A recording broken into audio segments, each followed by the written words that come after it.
Hello everyone, so what you are looking at is the USS Lexington, which is also known as the Blue Ghost. It holds around 48 years of deep history. The USS Lexington was commissioned on February 17th, 1943. USS Lexington CV-16 was decommissioned in 1991.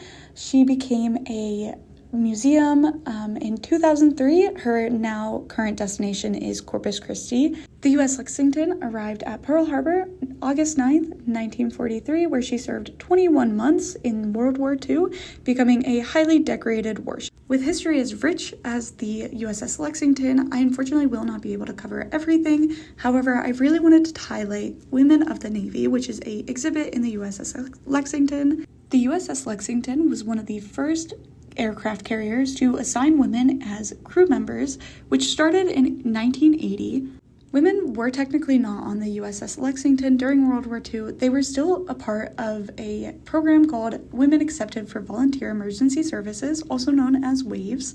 Over 100,000 women served in WAVES over the course of the war, becoming an integral part of the U.S. Navy. In the photo you see behind me is a photo of Loretta Walsh, who was the first woman to serve in the U.S. Navy.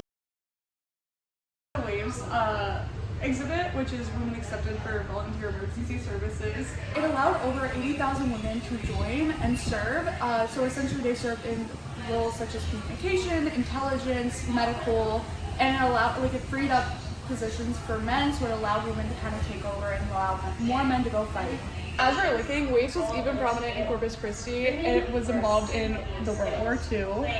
And this right here is talking about Maine Bacher, a designer who actually designed that uniform for Women of WAVES, and he wanted it, essentially he wanted it to tailor specifically to women, regardless of the fact that they are working traditionally male roles. And behind me is a photo of what women in WAVES would have worn. And this photo right here is talking about ratings that you could earn as a woman in the Navy. It was ages 20 to 36. And also in this photo includes the pay, which was from $50 to $126 a month. The photo also includes information about allowances for housing and food. Here is an in-depth view of what the pay would look like. So for the apprentice seaman, it would be about $141.50.